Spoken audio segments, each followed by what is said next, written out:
Hello everyone, welcome to VS nursing academy YouTube channel. VS academy लेकर आया है आपके बीच में एक और नई वैकेंसी से रिलेटेड अपडेट। क्या वो वैकेंसी रहने वाली है, उसमें नंबर ऑफ पोस्ट क्या रहने वाली है, उसमें कौन कौन कैंडिडेट अप्लाई कर सकते हैं, इस सभी से रिलेटेड हम वन बाय वन डिस्कस करने वाले हैं। तो आज का जो है ये जो सेशन रहने वाला है, स्पेशली ये जो एक नई वैकेंसी आई है वो आई है एम्स राजकोट के अंदर। कहाँ आई है? एम्स राजकोट के अंदर। एम्स राजकोट गुजरात के अंदर ये वैकेंसी आई है। ये जो वैकेंसी आई है ये कहाँ रहने वाली है? College of nursing eight AIIMS Rajkot, यानी कि जो कॉलेज ऑफ नर्सिंग है, एम्स का जो नर्सिंग कॉलेज है उसके अंदर वैकेंसी आई है। ठीक है। और इस वैकेंसी के अंदर पोस्ट कैसी रहने वाली है? परमानेंट वैकेंसी की पोस्ट रहने वाली है। कैसी रहने वाली है? डायरेक्ट रिक्रूटमेंट है। और कैसी रहने वाली है? परमानेंट रहने वाली है।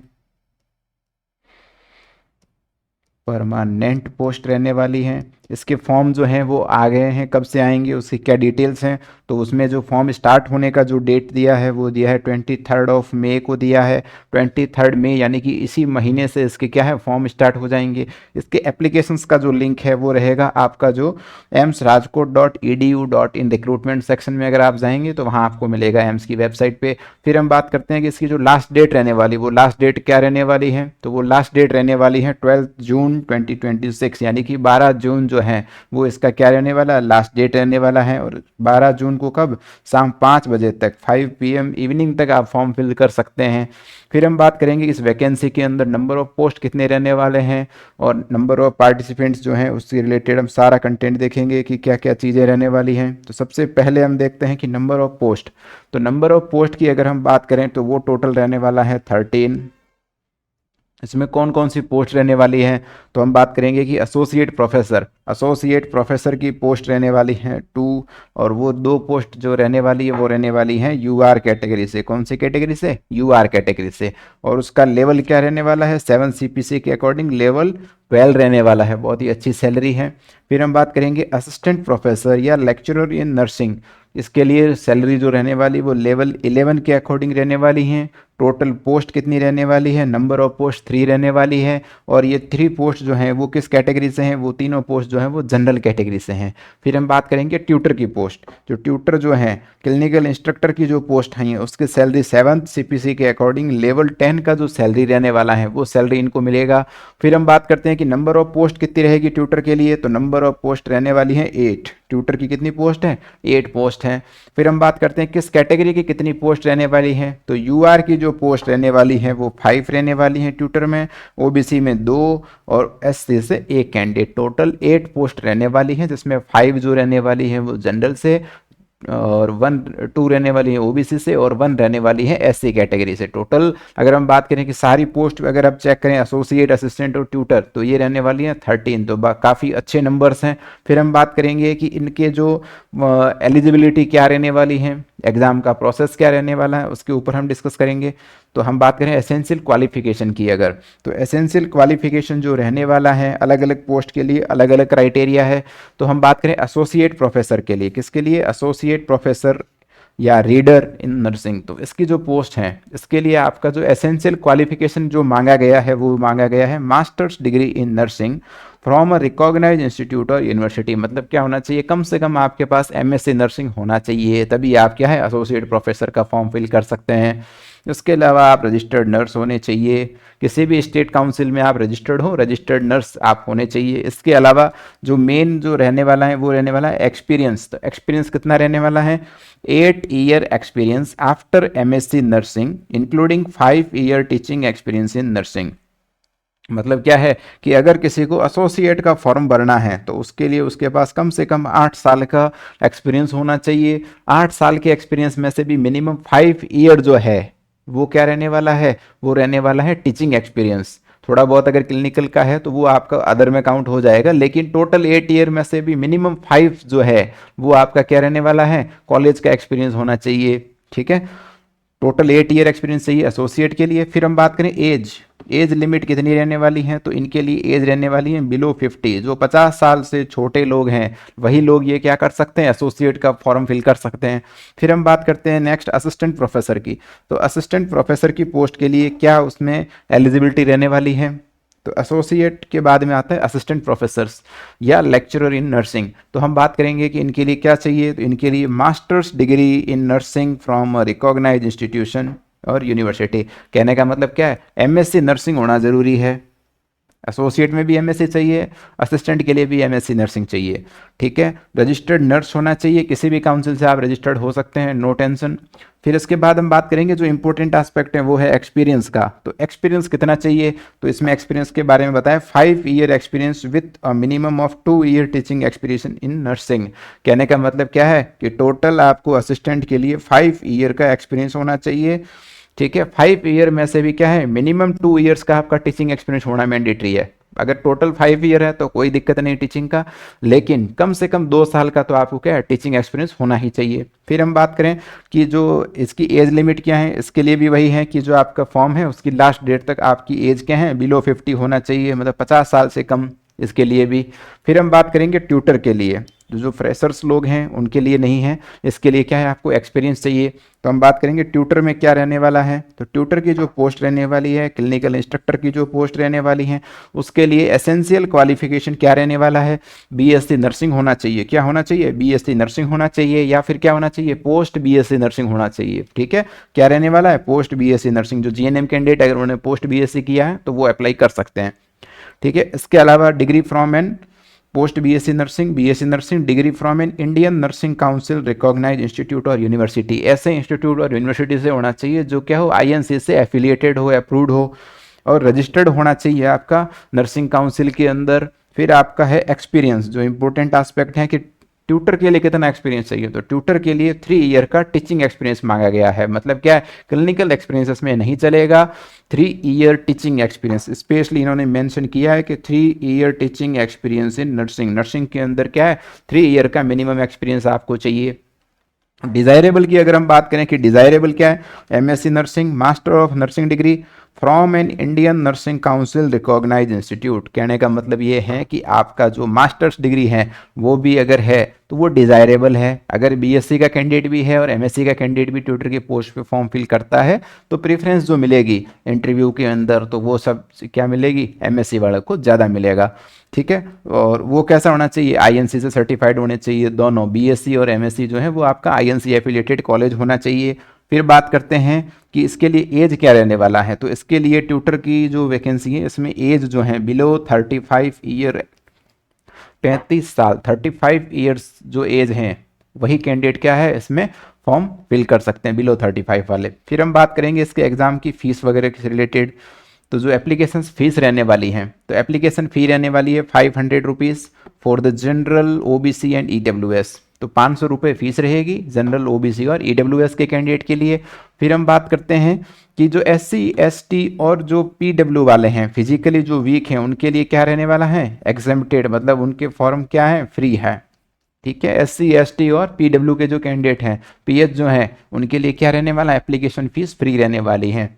फिर हम बात करते हैं कि एप्लीकेशन की प्रोसेस क्या रहेगी, ऑनलाइन स्टार्ट हो जाएगा 23 से, उसके बाद में आपका जो लास्ट डेट रहेगा वो 12 जून रहने वाला है, ठीक है। 12 जून इसका लास्ट रहेगा और शाम 5 बजे तक। फिर हम बात करते हैं कि जो सारे जो एप्लीकेशंस की लिंक वगैरह हैं वो सभी आपको राजकोट एम्स की जो वेबसाइट है वहीं से मिलेगा।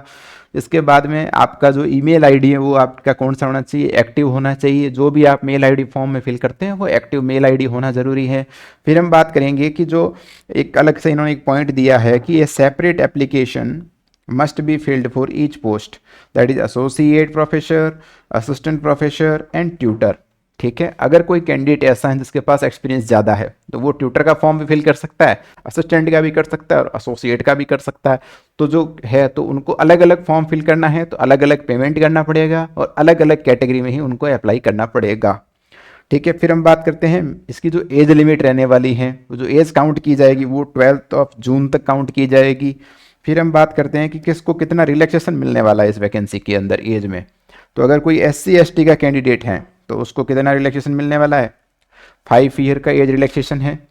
अगर कोई कैंडिडेट ओबीसी है तो उसको 3 ईयर का रिलैक्सेशन है।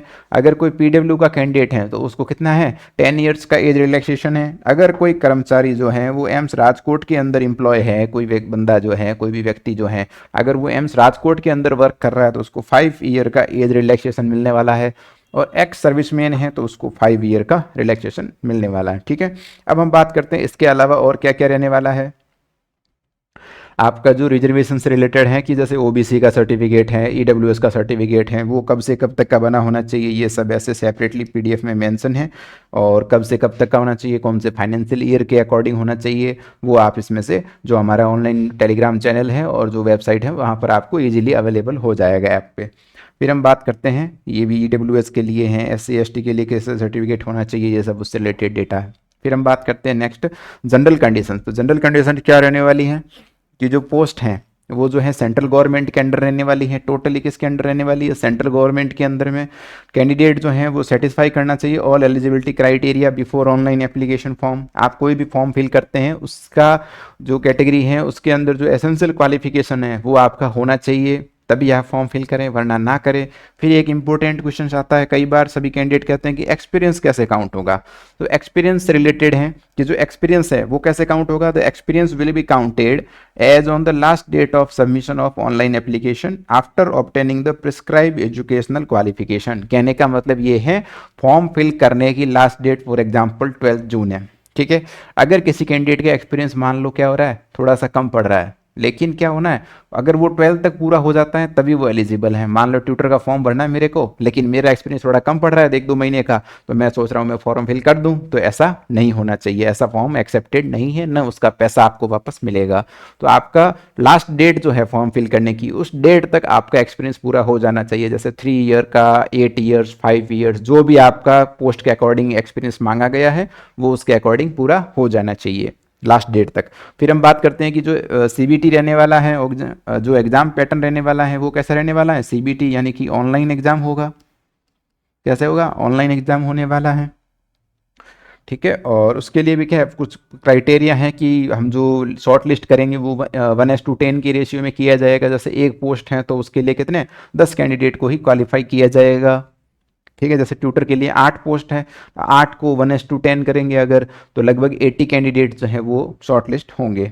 ठीक है, और final selection will be based solely on interview marks. तो मतलब क्या है कि अगर सीबीटी में आपने स्कोर अच्छा किया है तो वो जो स्कोर है वो सिर्फ आपका क्वालिफाइंग स्कोर है। उसके बाद में जो इंटरव्यू होगा तो इंटरव्यू के जो मार्क्स होंगे उसी के बेस पर आपका सिलेक्शन होगा। ठीक है, फिर हम बात करते हैं कि सारा जो इंटरव्यू वगैरह जो होगा वो कहाँ कंडक्ट होने वाला है, एम्स राजकोट के अंदर होने वाला है। इसके अलावा इन्होंने ये बताया है कि जो भी डॉक्यूमेंट्स इनको चाहिए, चाहे एडमिट कार्ड हो, चाहे किसी का डेट ऑफ बर्थ हो, 10th 12th हो, डिग्री, डिप्लोमा, मास्टर्स डिग्री, इनसे रिलेटेड जो भी डॉक्यूमेंट्स हैं वो सभी आपका at the time of interview check किया जाएगा। जिसके डॉक्यूमेंट अप्रोप्रिएट हैं, जिनके डॉक्यूमेंट्स लीगल हैं, सही हैं, उसी के बाद में उसका इंटरव्यू कंडक्ट करवाया जाएगा। ऐसा नहीं है कि डॉक्यूमेंट नहीं है और उसका इंटरव्यू करवा दें, ऐसा नहीं होगा। जिसके डॉक्यूमेंट पूरे चेक हो गए, ओके हैं, उसके बाद उसका इंटरव्यू कंडक्ट करवाया जाएगा। ठीक है, फिर हम देखते हैं नेक्स्ट कि जो जनरल कंडीशंस हैं कि भाई वहाँ के लिए क्या रहने वाला है, उसकी हम बात करते हैं। जो भी कैंडिडेट है, अगर कोई गवर्नमेंट एम्प्लॉय है या कहीं पर है तो उसको अपना एनओसी लेके आना है। क्या लाना है, एनओसी, यानी कि नो ऑब्जेक्शन सर्टिफिकेट उसको लेना है फॉर्म फिल करने से पहले। ठीक है, और उसके बाद में AIIMS Rajkot decision will be final. अगर एम्स राजकोट ने कोई भी डिसीजन लिया, मान लो वो वैकेंसी ही कैंसिल कर दे तो उनके हाथ में है, पोस्ट बढ़ा दे या घटा दे तो वो भी उनके हाथ में है, इंक्रीज और डिक्रीज करना। और एक इम्पोर्टेंट क्वेश्चन है, जो कई बार कैंडिडेट होते हैं जो अलग अलग कैटेगरी से फिल करते हैं, तो उनके लिए इंस्ट्रक्शन है कि अगर कोई कैंडिडेट एससी, एसटी, ओबीसी का कैंडिडेट है और वो अप्लाई करते समय क्या करता है, अनरिजर्व में फाइल फिल कर देता है फॉर्म, अगर तो अनरिजर्व में है तो उसको एज रिलैक्सेशन नहीं मिलेगा। जो कैटेगरी आप चूज़ करेंगे उसी का एज रिलैक्सेशन आपको मिलने वाला है। ठीक है, फिर हम बात करते हैं ट्यूटर के लिए और एसोसिएट प्रोफेसर के लिए एग्ज़ाम का पैटर्न क्या रहने वाला है, सिलेबस क्या रहने वाला है। तो ट्यूटर के लिए जो एग्ज़ाम का जो सिलेबस रहने वाला है वो बीएससी नर्सिंग के लेवल का रहने वाला है। एसोसिएट और असिस्टेंट के लिए जो पेपर आएगा उसका लेवल क्या रहेगा, एमएससी नर्सिंग के लेवल का। एमएससी के जो सब्जेक्ट्स हैं उस लेवल तक का जो है उनसे क्वेश्चन पूछे जाएंगे। फिर हम बात करें कि एग्ज़ाम की जो डेट रहने वाली है वो एग्ज़ाम डेट रहने वाली है 28 जून। मतलब क्या, 12 जून को आपका एग्ज़ाम फिलिंग पूरा हुआ, फॉर्म फिल हो गए, 12 लास्ट है, उसके बाद में 10 से 12 दिन बाद आपका एग्जाम होने वाला है। वो कब होने वाला है? 28 जून को। कैसे होने वाला है? सीबीटी मतलब क्या है? ऑनलाइन एग्जाम होगा, 28 तारीख को होने वाला है। फिर हम बात करते हैं कि उसमें एग्ज़ाम का टाइमिंग कौन सा रहने वाला है। मतलब कुछ कैंडिडेट हैं जिन्होंने दो में फॉर्म फिल किए होंगे, तो उनके लिए भी ऑप्शंस रखा है कि आपको एग्ज़ाम जो है वो 2 शिफ्ट में करवाया जाएगा, मॉर्निंग शिफ्ट और आफ्टरनून की शिफ्ट। तो मॉर्निंग शिफ्ट जो रहने वाली है वो रहने वाली है 9 AM to 10:30। आफ्टरनून का शिफ्ट जो रहने वाला है वो 12:30 से 1:50 रहने वाला है। और इसके लिए भी क्या है कि मॉर्निंग शिफ्ट में जो एग्ज़ाम होगा वो ट्यूटर पोस्ट के लिए होगा, और इवनिंग की जो शिफ्ट रहेगी, आफ्टरनून जो शिफ्ट रहेगी, उसमें एसोसिएट और असिस्टेंट का एग्ज़ाम कंडक्ट करवाया जाएगा। और साथ में ये लिखा है कि एग्जामिनेशन सेंटर जो है वहाँ आपको कम से कम 1 दिन पहले पहुँच जाना है। और ऐसा नहीं है कि आपको एग्ज़ाम सेंटर नहीं मिल रहा है और आप गवर्नमेंट को क्लेम करेंगे, तो ऐसा नहीं होगा। आपको कम से कम 1 दिन पहले आना है, सेंटर विजिट करना है, कंफर्म करना है और अपनी प्रिपरेशन के अकॉर्डिंग रेडी रहना है। फिर हम नेक्स्ट देखते हैं कि इसका जो एग्ज़ाम का जो है उसका पेपर कैसा रहने वाला है। जो सीबीटी एग्ज़ाम होगा उसमें कितने क्वेश्चन आएंगे, क्या रहने वाला है, तो हम बात करेंगे कि हमने अभी बताया कि बीएससी के लेवल का पेपर आएगा ट्यूटर के लिए, असिस्टेंट एसोसिएट के लिए क्या है, एमएससी लेवल का आएगा। फिर हम बात करते हैं कि एग्जाम में मल्टीपल चॉइस क्वेश्चन आने वाले हैं, बिल्कुल आने वाले हैं। एमसीक्यू आएंगे, कितने एमसीक्यू आएंगे? 60 एमसीक्यू आने वाले हैं। कितने आने वाले हैं? 60 एमसीक्यू आने वाले हैं। फिर हम बात करें नेगेटिव मार्किंग, बिल्कुल होगी। कितनी होगी? 0.25 मार्क्स जो है वो नेगेटिव मार्किंग होगा। ठीक है। फिर हम बात करते हैं कि इसका जो मोड रहने वाला है वो कैसा रहने वाला है? Only English mode. मतलब क्या है, जो पेपर जो आएगा वो सिर्फ इंग्लिश लैंग्वेज में ही आने वाला है। सिलेक्शन के लिए साफ साफ बता दिया गया है, shortlisting for an interview will be made strictly in order of merit of the candidate in the respective merit list of screening test.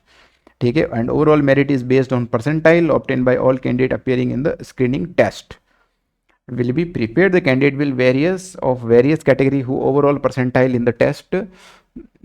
ठीक है।